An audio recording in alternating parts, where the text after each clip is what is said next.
Good evening, everyone. I hope you're all doing well. Welcome to T1 Academy Current Affairs Classes. ఈరోజు current affairs క్లాసెస్లో భాగంగా మనం న్యూస్లో ఉన్న కొన్ని ముఖ్యమైన అంశాల గురించి చర్చించుకుందాం. అవేంటంటే coming on to the first topic for today, మరి యునైటెడ్ కింగ్డమ్ అలియాస్ బ్రిటన్ న్యూస్లో ఉంది. మరి అది ఎందుకు న్యూస్లో ఉంది?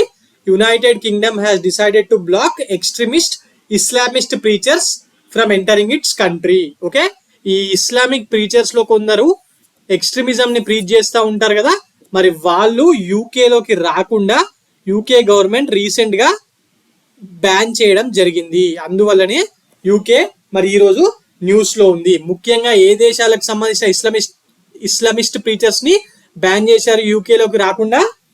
పాకిస్తాన్, ఆఫ్ఘనిస్తాన్, ఇండోనేషియా తదితర దేశాల్లో ఇస్లామిక్ భావాలున్న అతివాద మత బోధికులు, రిలీజియస్ ప్రీచర్స్ తో ప్రాబ్లం లేదు, బట్ ఎక్స్ట్రీమిజం ప్రీచ్ చేసే మత బోధికులు ఉంటారు కదా, వాళ్ళని ముఖ్యంగా పాకిస్తాన్, ఆఫ్ఘనిస్తాన్, ఇండోనేషియా తదితర దేశాల్లోని ఈ ఇస్లామిక్ భావాలున్న అతివాద మత బోధికులను యూకేలోకి రాకుండా ప్రవేశిస్తూ బ్రిటన్ గవర్నమెంట్ కీలకమైన నిర్ణయం తీసుకోవడం జరిగింది. ఓకే, ఏ దేశంలోకి సంబంధించిన వాళ్ళంటే పాకిస్తాన్, ఆఫ్ఘనిస్తాన్, ఇండోనేషియా ఎక్సెట్రా ఇలాంటి దేశాలకు సంబంధించిన వాళ్ళని రాకుండా యూకే ఆపేయడం జరుగుంది. మరి ఎందుకోసము?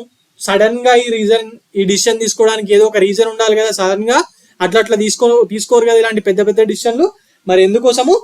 దేశంలో అతివాద మత బోధికుల సంఖ్య చాలా ఎక్కువ అవుతుండడంతో ఆందోళన చెందిన బ్రిటన్ వివిధ దేశాల్లోని ప్రమాదకరమైన బోధికులను, ఈ మత బోధికులు ఉంటారు కదా వివిధ దేశాల్లో ఆల్రెడీ ఎక్స్ట్రీమిస్ట్ ప్రీచింగ్ చేస్తున్న వాళ్ళని గుర్తించేందుకు సపరేట్ గా ఆఫీసర్స్ ని నియమించడం జరిగింది. ఈ నియమించి ఏం చేసిందంటే ఈ ప్రక్రియ ద్వారా, ఈ ప్రాసెస్ ద్వారా వాళ్ళని యూకేలోకి రాకుండా ఈ వీసా ఇస్తారు కదా, ఎస్ వీసా ఇచ్చే దగ్గర వీసా నిషేధిత జాబితాలో వీళ్ళ పేర్లను పెట్టి మరి వాళ్ళెవ్వరూ కూడా బ్రిటన్ లోకి అడుగు పెట్టకుండా నిషేధం విధించింది. ఓకే, మరి ఎందుకోసం? వాళ్ళు వస్తే ఏమవుతుంది? ఆల్రెడీ కొన్ని సంఘటనలు జరుగుతున్నాయంట. ఈ అతివాదుల కారణంగా బ్రిటన్ దేశ ప్రజాస్వామ్యం, బహుళ విశ్వాస విలువలు అనేటివి ప్రమాదంలో ఉన్నాయంటూ బ్రిటిష్ ప్రధాని రిషి సునాక్ గారు తెలియజేయడం జరిగింది. ఓకే, డెమోక్రసీ, బ్రిటన్ లో డెమోక్రసీ చాలా బాగుంటుంది కదా. అలాంటి బ్రిటన్ ఈ అతివాదులు రావడం వల్ల వాళ్ళ దేశంలో ప్రజాస్వామ్యానికి, అలాగే మల్టీ రిలీజియస్ కల్చర్ అనేది ఉంటుంది కదా.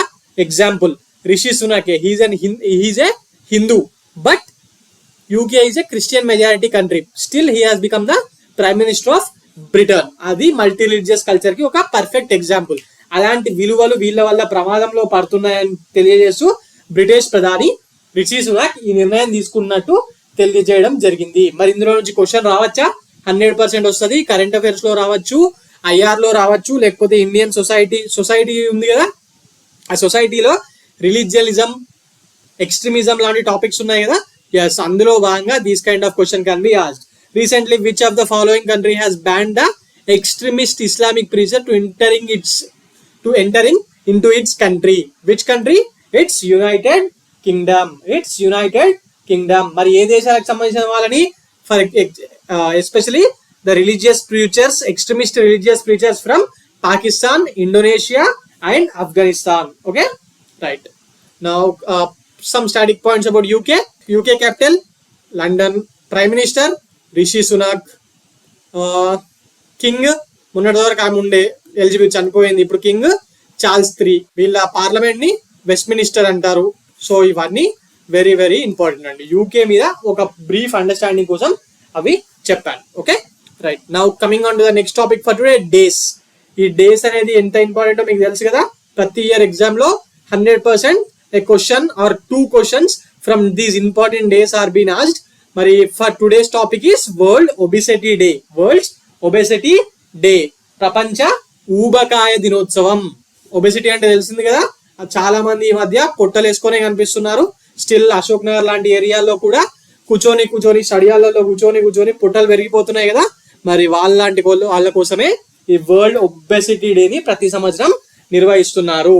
ఓకే, మరి ఎవరు నిర్వహిస్తున్నారు? వరల్డ్ ఒబెసిటీ ఫెడరేషన్ తన గ్లోబల్ సభ్యుల సహకారంతో ప్రతి సంవత్సరం ఈ వరల్డ్ ఒబెసిటీ డేని నిర్వహించడం జరుగుతుంది. మరి ఏ రోజు ఈ డేస్ ఉన్నప్పుడు ఎవరు నిర్వహిస్తున్నారు అనేది ఇంపార్టెంట్ అని చెప్పాను కదా. మరి ఎవరు నిర్వహిస్తున్నారు? World obesity federation. మరి ఏ రోజు? ప్రతి ఇయర్ నిర్వహిస్తున్నాను అన్నాడు. మరి ఏ రోజు నిర్వహిస్తున్నారు? మార్చ్ 4th దీన్ని నిర్వహించడం జరుగుతుంది. ఓకే, మరి దీని లక్ష్యాలు, ఏదైనా ఒక డేని నిర్వహిస్తున్నప్పుడు దానికి స్పెసిఫైడ్ గా ఏదో లక్ష్యం ఉంటుంది కదా. So what is the aim of this world obesity day? స్థూలకాయం, వాటి దుష్ఫలితాలు, మరి ఈ స్థూలకాయం నివారణ, ఒబెసిటీకి అందుబాటులో ఉన్న వైద్య విధానాలు వంటి విషయాలపై ప్రపంచవ్యాప్తంగా అందరికీ అవగాహన పెంపొందించాలనే లక్ష్యంతో ఈ స్థూలకాయ దినోత్సవాన్ని ప్రతి సంవత్సరం ప్రపంచవ్యాప్తంగా వరల్డ్ ఒబెసిటీ ఫెడరేషన్ వాళ్ళు నిర్వహిస్తున్నారు. ఓకే, మరి దీంట్లో భాగంగా ఆరోగ్యకరమైన బరువును సాధించడం మరియు వాటిని మెయింటైన్ చేయడంలో ప్రజలకు సహాయపడే ఆచరణాత్మక చర్యలను ప్రోత్సహించాలనే లక్ష్యంతో దీన్ని 2015లో స్టార్ట్ చేయడం జరిగింది. ఓకే, ఒబెసిటీ ఉన్న వాళ్ళు తగ్గడం ఈజీయే, బట్ దాన్ని మెయింటైన్ చేయడం అనేది చాలా చాలా కష్టం అండి. ఆ మెయింటైన్ చేసే ప్రాసెస్ లో వాళ్ళకి హెల్ప్ చేయడానికి ఈ వరల్డ్ ఒబెసిటీ ఫెడరేషన్ వాళ్ళు ప్రయత్నిస్తూ ఉంటారు. అందులో భాగంగానే వీళ్ళు 2015 నుంచి వరల్డ్ ఒబెసిటీ డేని నిర్వహిస్తున్నారు. అసలు ఈ ఒబెసిటీకి డెఫినిషన్ ఉందా అంటే, ఎస్, WHO ప్రకారం బాడీ మాస్ ఇండెక్స్ ఉంటుంది కదా, BMI value greater than 25 or 25 ఉంటే అధిక బరువు, దానికన్నా ఎక్కువ అంటే 25 or more than 25, greater than average weight. Yes, మరి 30 ఆర్ 30 కన్నా ఎక్కువగా ఉంటే దాన్ని ఒబెసిటీ అంటూ ఉంటారు. If your BMI is more than 30, if your BMI is 30 or greater than 30, then according to World Health Organization's regulations, you are being called as a obese person. 30. So general గా ideal గా ఎంత ఉండాలి? 23.9 అనేది ideal అండి. 24 నుంచి over weight కింద తీసుకుంటారు, over weight అంటారు, బట్ స్టిల్ ఒబెసిటీ కిందకి రాదు. బట్ 23.9 అనేది మాక్సిమం. 23.9 వరకు, 18.5 నుంచి 23.9 మధ్యలో ఉన్న వాళ్ళను కరెక్ట్ వెయిట్ గా ఉన్నట్టు వరల్డ్ హెల్త్ ఆర్గనైజేషన్ ప్రకారం డిఫైన్ చేస్తారు. సో మాక్సిమం గా 23.9 వరకు రావడానికి ప్రయత్నించండి. 22, 23 ఇలా ఉంటే సరిపోతుంది. Okay, BMI. మరి BMI ఎలా కొలుస్తారు తెలుసా? Weight by height into 100. Okay, right. మరి ప్రపంచవ్యాప్తంగా జనాభాలో 1/3 మంది of total world's population, at least 1/3 of the population ఈ ఒబెసిటీతో బాధపడుతున్నారు. మరి చిన్న పిల్లల్లో అయితే ప్రతి 5 పిల్లల్లో ఒకరికి ఉంది. మరి పెద్దల్లో ప్రతి 3 ఒకరికి ఊబకాయ సమస్య ఉంది. ఎందుకు? లాస్ట్ జనరేషన్ లో జస్ట్ రైస్ ఇవి తిని కొంచెం ఎక్కువ అయినా కూడా వాళ్ళు ఎప్పుడు వర్క్ చేస్తూ ఉండేవాళ్ళు. సో 1/3 మందికే ఉంది. మరి ఇప్పటి జనరేషన్ లో అయితే తినేదే రైస్ తో పాటు ఇక మనము KFCలో ఇవన్నీ ఏం తింటున్నామో తెలుసు కదా, మైదాతో చేసినవి. మరి పని చేసేదేమో కూర్చొని చేసే పని. సో ఆటోమేటిక్ గా ఒబెసిటీ అనేది చాలా పెరిగిపోతుంది.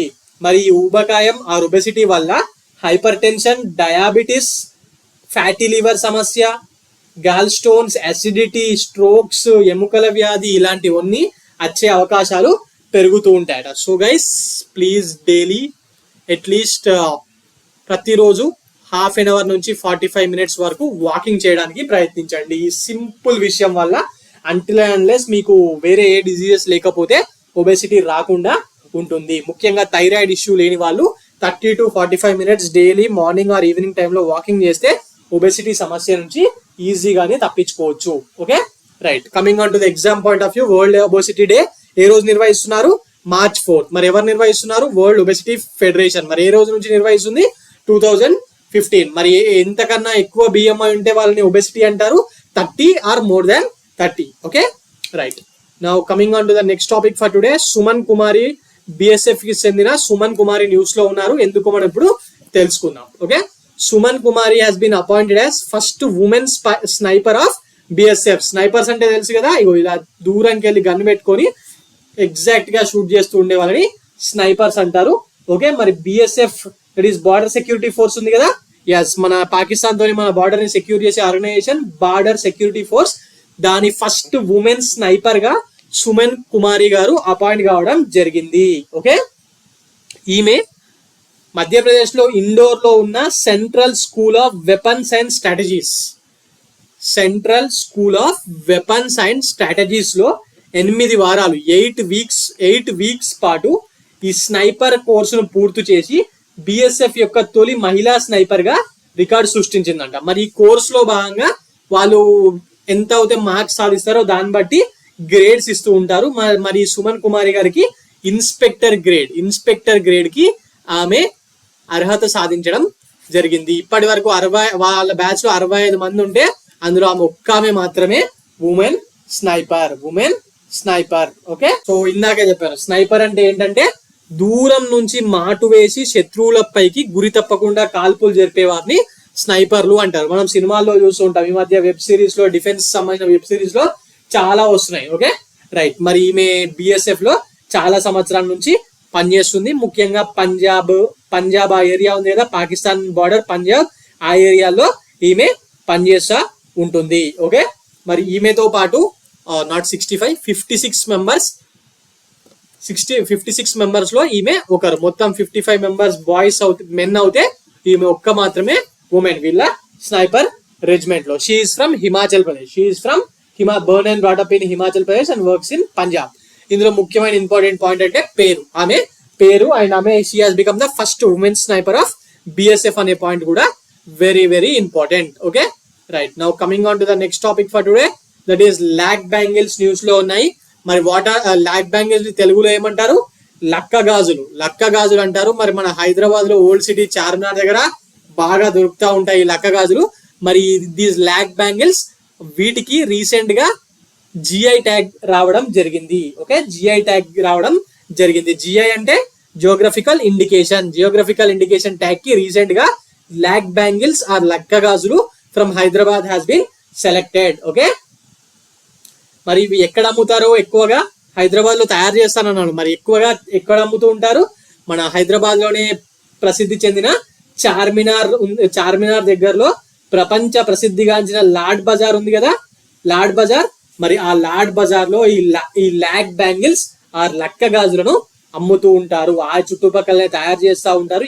ఆ ఏరియాలో ఇది చాలా చాలా ఫేమస్. మరి రీసెంట్ గా ఈ లక్క గాజులకు చెన్నైలో ఉన్న సెంట్రల్ గవర్నమెంట్ కి చెందిన జిఐ రిజిస్ట్రేషన్ ఏజెన్సీ ఉంది కదా, GI registry, geographical indication registry ఉంది కదా, ఎస్ వాళ్ళు జిఐ రిజిస్ట్రేషన్ ట్యాగ్ ని ఇవ్వడం జరిగింది. ఇది వెరీ వెరీ ఇంపార్టెంట్ అండి. టిఎస్పిఎస్సి వాళ్ళకు 100% డామ్ షూర్ క్వశ్చన్ ఇది. ఈసారి టిఎస్పిఎస్సి గ్రూప్ 1 లో ఆర్ గ్రూప్ 2 గ్రూప్ 3 లో దీని మీద ఎక్కడో ఒకక్కడ ఖచ్చితంగా క్వశ్చన్ వస్తుంది. ఓకే, మరి ఇవి అందుకే చెప్తున్నాను, లాడ్ బజార్ లో మాత్రమే దొరుకుతాయి ఇవి. అందుకోసమే సపరేట్ గా ఈ లాడ్ బజార్ లో దొరికే లక్క గాజులకు జియోగ్రఫికల్ ఇండికేషన్ అవార్డ్ ని ఇవ్వడం జరిగింది, ట్యాగ్ ని ఇవ్వడం జరిగింది.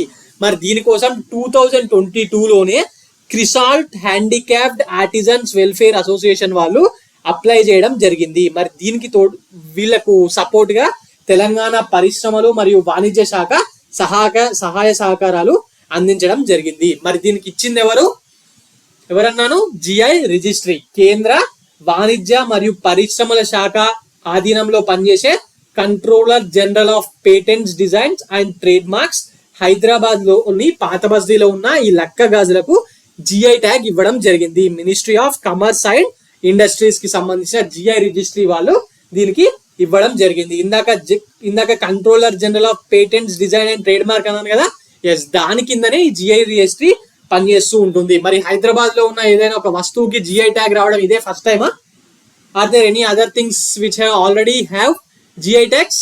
Yes, already Hyderabad haleem, we eat it during Ramzan season, right? ఇప్పుడు మరి మార్చ్ ఏప్రిల్ లో రంజాన్ రాబోతుంది. హైదరాబాద్ హలీం తినడానికి ఎంతమంది సిద్ధంగా ఉన్నారు? So all of you are ready, right?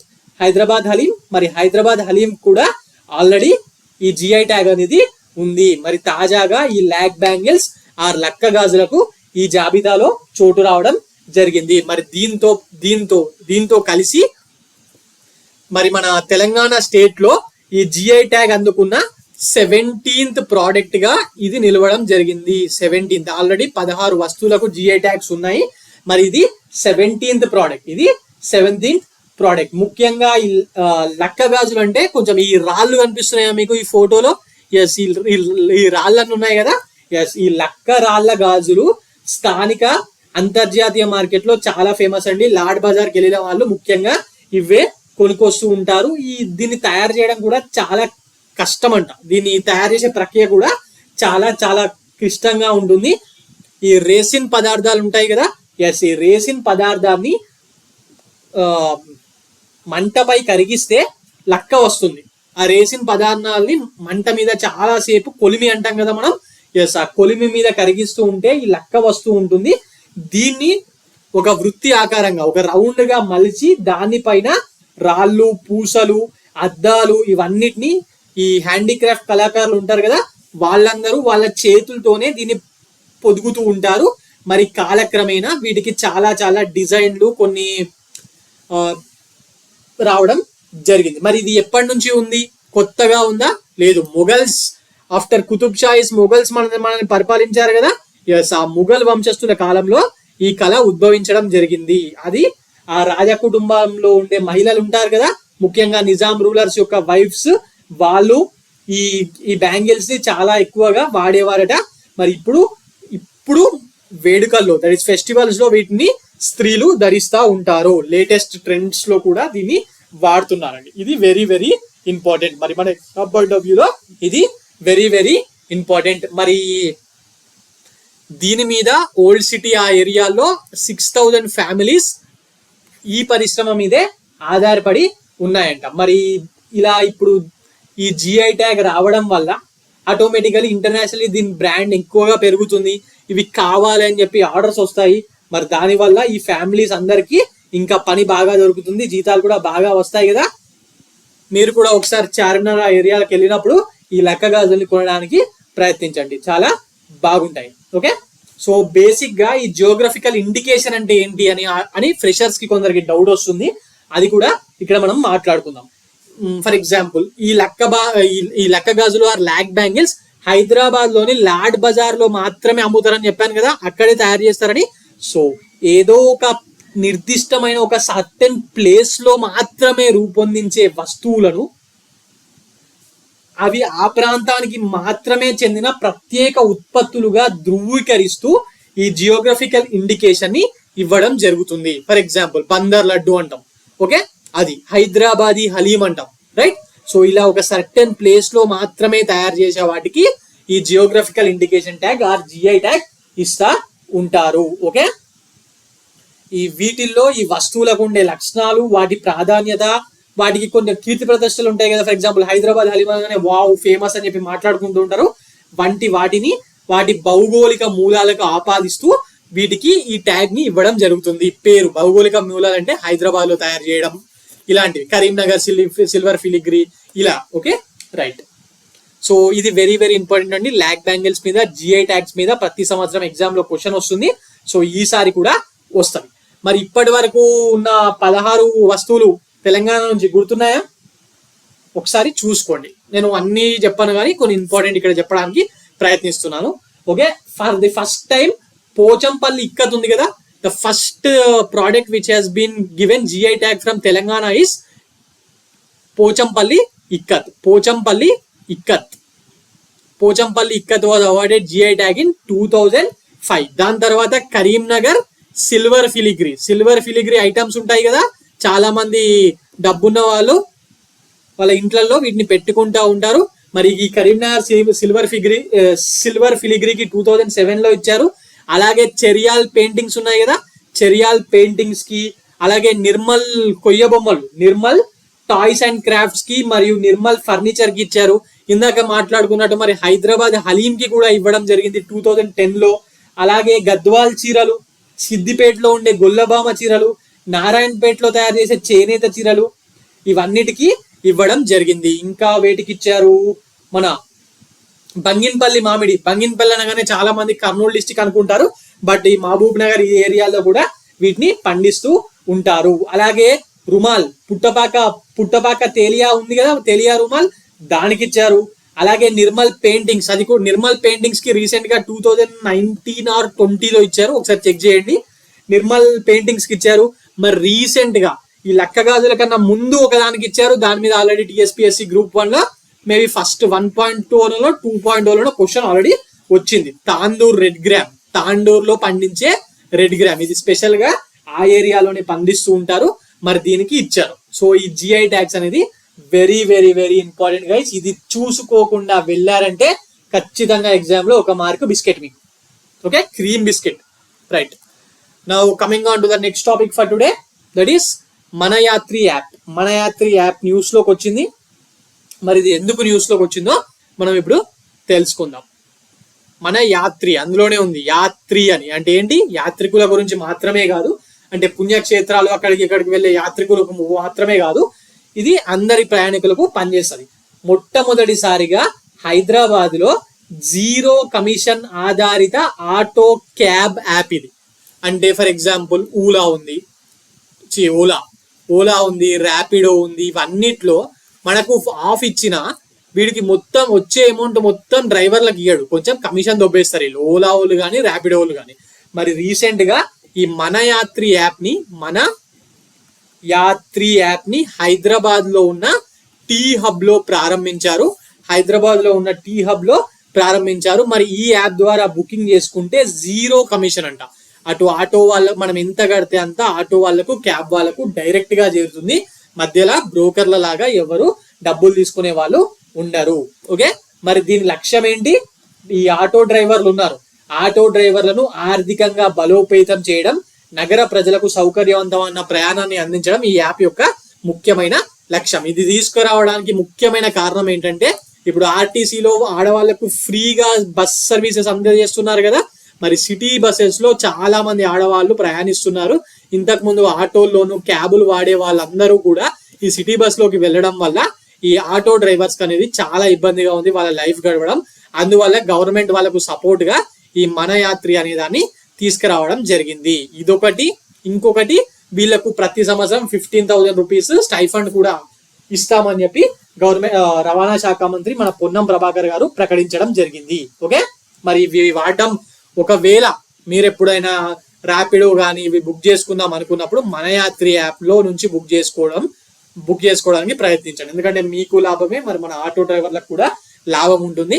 Already వాళ్ళు ఆడోళ్ళు మొత్తం అంటే ఎక్కిపోతున్నారు అని చెప్పి మస్తు తిట్టుకుంటారు మనని. సో ఒక్కసారి ఈ మన యాత్రి యాప్ ని వాడడానికి ప్రయత్నించండి. మరి దీన్ని ఎవరు తీసుకొచ్చారు, మన యాత్రి యాప్ ని టీ హబ్ లో ఆవిష్కరించారు అన్నాడు. మరి ఎవరు, open network for detail commerce, ONDC ఉంది కదా, సెంట్రల్ గవర్నమెంట్ సంబంధించిన ఓఎన్డీసీ. ఈ ఓఎన్డీసీ లో భాగమైన ఈ యాప్ ను బెంగళూరులో ఆల్రెడీ నమ్మయాత్ర అని ఒక యాప్ ఉంది, దాని స్ఫూర్తితో టీ హబ్ లో దీన్ని రూపొందించడం జరిగింది. ఇది ఓఎన్డీసీ లో భాగం. ఈ యాప్ అనేది ONDC, that is open network for detail commerce ఉంది కదా, అందులో భాగంగా దీన్ని తయారు చేయడం జరిగింది. Okay,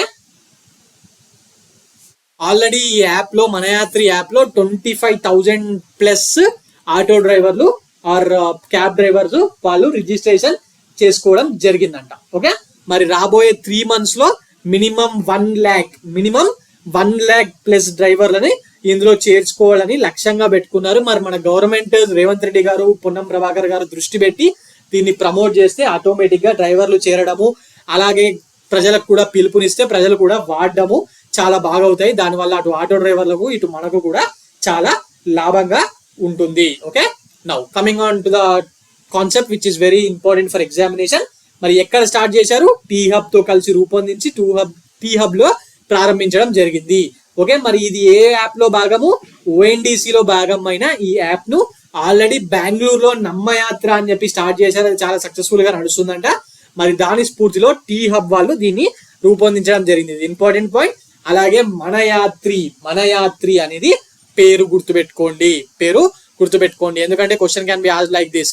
recently the government of Telangana with the help of T-Hub and ONDC has started a app for drivers without commission అని చెప్పి అడగచ్చు. ద ఆన్సర్ ఇస్ మన Yatri app. Okay right. Now coming on to the next topic for today, that is fluorescent spray. Fluorescent spray news లో ఉంది. ఎందుకు అంటే ఒక fluorescent స్ప్రేని శాస్త్రవేత్తలు తయారు చేయడం జరిగింది, that detects finger prints in seconds. Finger prints ని గుర్తు పట్టడానికి దీన్ని తయారు చేశాడంట. ఈ వేలు ముద్రను గుర్తించే ఫ్లోరోసెంట్ స్ప్రేని రీసెంట్ గా తయారు చేయడం జరిగింది. ఓకే, మరి అతడి సినిమా చూసిరా? అతడి సినిమాలో మహేష్ బాబుని పట్టుకోవడానికి ప్రకాష్ రాజ్ ఫస్ట్ టైం పోయినప్పుడు ఒక కార్డ్ మీద ఒక పౌడర్ లాంటిది కొట్టిస్తాడు కదా, గుర్తుందా? ఎస్, అలాంటిదే అండి. అక్కడ పౌడర్ ఉండేది స్ప్రే, జస్ట్ దాన్ని ముట్టుకుంటే దాని వేలు ముద్రలు పడిపోయి ఈజీగా గుర్తుపెట్టడానికి పనికొస్తుంది. సో అలాంటి స్ప్రేని రీసెంట్ గా శాస్త్రవేత్తలు అభివృద్ధి చేశారు. ఓకే, మరి ఏదైనా వస్తువు ముట్టుకున్నప్పుడు వాటి మీద వేలి ముద్రలను స్పష్టంగా కనిపించేలా ఈ ఫ్లోరోసెంట్ స్ప్రే అనేది పనిచేస్తుందంట. మరి ఇది విషతుల్యమైనది కాదు, జస్ట్ ముట్టుకున్న తర్వాత కూడా మనకు నీళ్ళతో కడుక్కున్నప్పుడు నీటిలో కరిగిపోతుంది. ఓకే, దీన్ని చల్లిన కొద్ది సెకండ్లలోనే వేలి ముద్రలు ప్రత్యక్షమవుతాయంట. ఓకే, మనం ఆల్రెడీ ముట్టుంటాం దాని మీద, ముట్టిన దాని మీద జస్ట్ ఈ స్ప్రేని చల్లితే కనపడిపోతాయి. సినిమాలు ఉల్టా జరుగుతుంది, ఆల్రెడీ కొట్టిన దాని మీద వాడు వచ్చి ముడతాడు, అప్పుడు వస్తుంది. ఇదేమో ఎగ్జాక్ట్లీ ఆపోజిట్. మరి దీని వల్ల ఫోరెన్సిక్స్ దర్యాప్తు చాలా సురక్షితంగా, సులువుగా, మరి వేగంగా జరగడానికి వీలుంటుంది. ఒక వస్తువును తాకినప్పుడు, ఏదైనా ఒక వస్తువుని దొంగలు కానీ, దొంగలని కాదు, ఎవరైనా తాకినప్పుడు వాళ్ళ చెమట ఆ నూనె, బాడీలో ఉండే నూనె ఉంటుంది కదా, దాని కారణంగా ఈ వేలి ముద్రలు అనేటివి దీని వల్ల దాని మీద నిక్షిప్తం అవుతూ ఉంటాయి. వీటినే లేటెంట్ ఫింగర్ ప్రింట్స్ అని చెప్పి పిలుస్తా ఉంటారు. మరి వాటిని గుర్తుపట్టడంలో ఈ ఫ్లోరోసెంట్ స్ప్రే అనేది చాలా చాలా ఉపయోగకరంగా ఉంటుంది. ఓకే, మరి దీన్ని ఎవరు డెవలప్ చేశారు? ఇది ఇంపార్టెంట్ పాయింట్ కదా ఎగ్జామ్ పాయింట్ ఆఫ్ వ్యూలో. This has been developed by Shanghai Normal University of China and Britain's Bath యూనివర్సిటీకి సంబంధించిన పరిశోధకులు ఇద్దరూ కలిసి ఈ స్ప్రేను అభివృద్ధి చేయడం జరిగింది. ఓకే, సో ఓకే, ఇది వెరీ వెరీ ఇంపార్టెంట్ అండి. Right, now coming on to the next topic for today,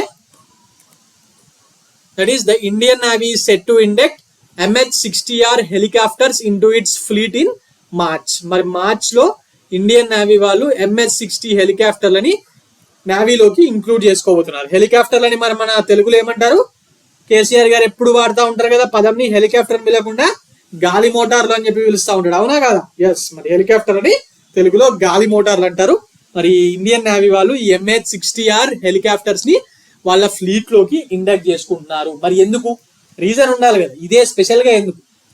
సముద్ర జలాల్లో దాగి ఉన్న శత్రువుల జలాంతర్గాములు ఉంటాయి కదా, ఎస్, వాటిని ఈ రాడార్స్ ని నాశనం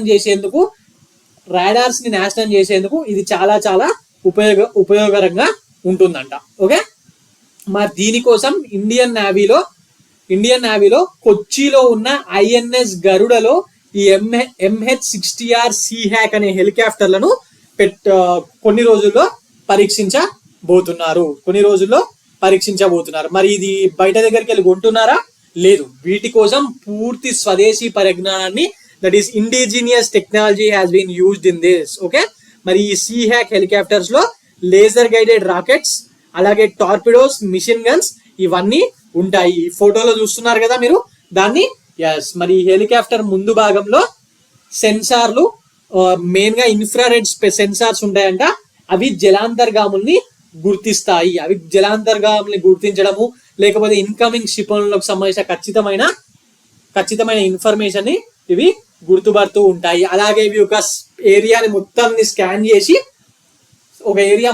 స్కాన్ చేసి లోపల వాటర్ లో ఏమైనా ఉన్నాయా, లేకపోతే అండర్ గ్రౌండ్ ఏరియాస్ లో మిజైల్స్ ఉన్నాయా, క్షిపణి దాడులకు సంబంధించిన ఇన్ఫర్మేషన్ ని మన వాళ్ళకు ఇస్తూ ఉంటుంది. ఓకే, MH-60R హెలికాప్టర్స్, ఇది ఇంపార్టెంట్ అండి. రైట్, ఒక్కసారి చూసుకోండి. Right, now coming on to the next topic for today, that is కొన్ని MCQs డిస్కస్ చేద్దాం ఇక్కడ. ఆల్రెడీ మనం డిస్కస్ చేసిన టాపిక్స్ మీదనే కొన్ని MCQs ఈ రోజు ఇచ్చాను. So coming on to the first question for today. Vikramaditya Vedic clock which is recently mentioned in the news is located in which city? Already Vedic clock గురించి మాట్లాడుకున్నాం కదా. ఆ రోజు ఇది ఎక్కడ ఆవిష్కరిస్తున్నాను, ఎక్కడ ఆవిష్కరించబోతున్నారు, ఎవరు ఆవిష్కరించబోతున్నారు అన్నీ చెప్పాను, కానీ ఈ వేదిక్ క్లాక్ పేరు చెప్పలేదు నేను ఆ రోజు బై మిస్టేక్ లో. సో అందువల్లనే ఇక్కడ మళ్ళీ క్వశ్చన్ గా ఇచ్చాను. దీని పేరు విక్రమాదిత్య వేదిక్ క్లాక్. మరి ఆప్షన్ చూడండి, ఇది ఏ సిటీలో ఉంది? A Ujjain, B Indore, C Bikaner, D Lucknow. First Ujjain, Indore ఎక్కడ ఉన్నాయి? మధ్యప్రదేశ్. బికనీర్ రాజస్థాన్, లక్నో అందరికి తెలిసిందే ఉత్తరప్రదేశ్. ఓకే, సో మరి ఇది ఎక్కడుంది? This is in Ujjain. Recently prime minister of India mister Modi has inaugurated this Vikramaditya Vedic clock at Ujjain. Ujjain లో కూడా జంతర్ మంతర్ అనేది ఉందండి. జైపూర్ లో, ఢిల్లీలో ఉన్నట్టే ఇక్కడ కూడా ఉంది ఉజ్జయిన్ లో. మరి అక్కడ దీన్ని ఆవిష్కరించడం జరిగింది. This is world's first Vedic clock. This is world's first Vedic clock which displays time. అన్ని టైం నే చూపిస్తాయి. మరి ఇదేందులో స్పెషల్ ఏంటంటే this displays time using traditional Indian panchangam. మన పంతుల్లో వాడే పంచాంగం ఉంటది కదా, మరి దాన్ని వాడి ఇది టైం ని చూపిస్తుందంట. ఓకే, దీని అలాగే ఇక్కడ ఈ వాచ్ లో జస్ట్ టైం మాత్రమే కాకుండా ఈ గ్రహాల స్థితిగతులు, దట్ ఈస్ ప్లానెటరీ పొజిషన్స్, ముహూర్తాలు, ఆస్ట్రాలజికల్ క్యాలిక్యులేషన్స్ ఇవన్నీ చూపిస్తూ ఉంటుంది. మరి ఇండియన్ స్టాండర్డ్ టైం ని మాత్రమే కాదు, గ్రీన్విచ్ మీన్ టైం ని కూడా ఇది చూపిస్తూ ఉంటుంది. Okay, right. Now coming on to the next question for today, that is Global Waste Management Outlook 2024, which is recently in news, is published by which one of the following organizations? Recent గా global waste management outlook 2024 release చేశారు కదా, మరి దీన్ని ఎవరు publish చేశారు? This is been published by UNEP, United Nations Environmental Programme, UNEP and ISAA. Okay, okay, మరి options చూడండి. UNEP ఉంది, UNDP ఉంది, యునెస్కో ఉంది, IMF ఉంది. మరి ఆన్సర్ ఏంటి? UNEP. మరి దీంట్లో కొన్ని ముఖ్యమైన ట్రెండ్స్ ఉన్నాయి. ఆ ట్రెండ్స్ గురించి కూడా ఇప్పుడు మనం మాట్లాడుకుందాం. This report predicts municipal solid waste అనేది చాలా ఇంక్రీజ్ అవుతుంది. బై 2050 మున్సిపల్ సాలిడ్ వేస్ట్ అనేది 3.8 బిలియన్ టన్స్ 3.8 బిలియన్ టన్స్ కి చేరుకోవడం జరుగుతుంది బై 2050 అని చెప్పి ఈ రిపోర్ట్ లో ఇవ్వడం జరిగింది. అలాగే ఈ గ్లోబల్ వేస్ట్ మేనేజ్మెంట్ కోసం ప్రపంచవ్యాప్తంగా జరిగే ఖర్చు $252 బిలియన్ ఉంది 2020లో. By 2050 this will become double అంటే 500 కన్నా ఎక్కువ, $600 అవుతుంది అని చెప్పి ఈ రిపోర్ట్ లో తెలియజేయడం జరిగింది. ఎందుకు? రూరల్ నుంచి అందరు అర్బనైజేషన్కి వెళ్ళిపోతారు, కడుతురు బిల్డింగ్లు. మరి బిల్డింగ్లు కట్టినప్పుడు దుబ్బు, ధూళి, మరి మనం వాడే కంప్యూటర్లు, సెల్ ఫోన్లు ఇవన్నీ ఒకసారి వాడిన తర్వాత మళ్ళీ రీయూజ్ చేయకుండా, రిపేర్లు చేయకుండా పడేసిపోతుంది అనుకుంటారు కదా ఈ మధ్య. మరి ఇవన్నీ మున్సిపల్ వేస్ట్ కిందకే వస్తాయి కదా, సాలిడ్ వేస్ట్ కిందకే అవుతాయి కదా. సో ఆటోమేటిక్ గా ఇదంతా ఇంక్రీజ్ అవుతుందా లేదా? ఇదంతా ఇంక్రీజ్ అవుతుంది. Okay, right. Now coming on to the next topic for today. Brian Mulroney who recently passed away was the former prime minister of which country? పేరున్నారా? ఇది నేను క్లాస్ లో చెప్పలేదు దీని టాపిక్. ఆల్రెడీ మనం రష్యాకి సంబంధించిన ప్రైమ్ మినిస్టర్ చనిపోతే దాని గురించి మాట్లాడుకున్నాం. గోర్బచేవ్ కాలంలో ఉన్న ప్రైమ్ మినిస్టర్ చనిపోయింది. గోర్బచేవ్ ప్రెసిడెంట్ గా ఉన్నప్పుడు మిఖేల్ గోర్బచేవ్, ఆయన టైంలో ప్రైమ్ మినిస్టర్ గా చేసిన వ్యక్తి చనిపోతే మాట్లాడుకున్నాం. ఏంటది? విన్న వాళ్ళు కమెంట్ సెక్షన్ లో తెలియజేయండి నాకు. Okay, right. For today Brian Mulroney గురించి మాట్లాడుకుందాం. Who recently passed away was the prime minister of which country? He is the ex prime minister of which country? Options are Israel, Canada, Chile, France. Answer ఏంటి? Canada. Canada. ఈయన 1984 లో ఇప్పటి prime minister Justin ట్రూడియో ఉన్నారు కదా, వాళ్ళ తండ్రి Pierre ట్రూడియో ఆ టైంలో ప్రైమ్ మినిస్టర్ ఉండేవాడు. మరి ఆయన ఓడిపేసి ప్రోగ్రెసివ్ కన్జర్వేటివ్ పార్టీ వాళ్ళు గవర్నమెంట్ లోకి రావడానికి ఈయన ముఖ్యమైన భూమిక పోషించారు. అందువల్ల ఈయన అప్పుడు ప్రైమ్ మినిస్టర్ గా ఉండడం జరిగింది. మరి ఈయన 9 years పాటు కెనడాకు ప్రైమ్ మినిస్టర్ గా బాధ్యతలు నిర్వహించారంట. ఓకే, ఇది స్పెషల్ గా ఎందుకు చెప్పానంటే ఇండియా కెనడా రిలేషన్స్ అనేవి బాగాలేవు, వాటికి సంబంధించిన విషయాల మీద క్వశ్చన్స్ వస్తున్నాయి. అలాగే జస్టిన్ ట్రూడియో అక్కడ సిక్ పార్టీ ఒకటి ఉంది, వాళ్ళ సపోర్ట్ కోసము ఇక్కడ ఇండియాతో గొడవ పెట్టుకుంటున్నాడు. ఆ 6 కి మన 6 కి సంబంధం లేదండి. అక్కడ వాళ్ళు కెనడా మొత్తము వాళ్ళు అక్కడికి వెళ్ళిపోయి మాకు సపరేట్ ఖలిస్తాన్ కావాలనే బ్యాచ్. మన సిక్కులు మన దేశం కోసం పోరాడే వ్యక్తులు. సో వీళ్ళకి సంబంధం లేదు. బట్ జస్ట్ వాళ్ళ ప్రైమ్ మినిస్టర్ మాత్రము, ఆ కెనడా ప్రైమ్ మినిస్టర్ మాత్రము అక్కడ వాళ్ళని ఉపయోగించుకొని పొలిటికల్ లాభాల కోసం ఇక్కడ మన వాళ్ళతో గొడవ పెట్టుకుంటున్నాడు. సో ఎప్పుడు వాటి మీద క్వశ్చన్స్ వస్తున్నాయి. సో అందుకే ఇది వెరీ వెరీ ఇంపార్టెంట్. ఈ జగ్మీత్ సింగ్ అవన్నీ న్యూస్ లో ఉంటున్నాయి కదా. So very very important. కెనడాకి సంబంధించిన రిలేటెడ్ క్వశ్చన్స్ అన్ని ఒకసారి చూసుకోండి. Now coming on to the next question for today. How many railway stations have successfully achieved the prestigious Eat Right Station certificate? Eat Right Station certification. Options 157, 154, 152, 150. Eat Right Station certification ఎవరిస్తారు? FSSAI వాళ్ళు ఇవ్వడం జరుగుతుంది as the part of eat right India movement. Eat right India movement అని FSSAI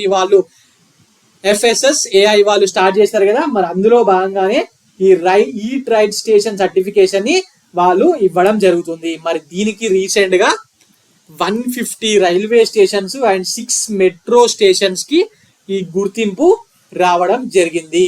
okay, FSSAI అంటే ఏంటి? Full form food safety and standards authority of India.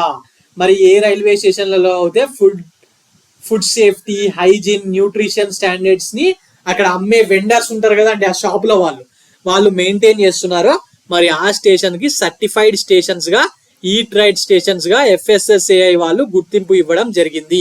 మరి total గా 150 railway స్టేషన్లకు ఇచ్చారు. అలాగే 6 మెట్రో స్టేషన్లకు కూడా ఇవ్వడం జరిగింది. Okay, right. సో ఇదండి ఈ రోజు current affairs. For more current affairs like this please visit T1 Academy and also please subscribe T1 Academy. Thank you.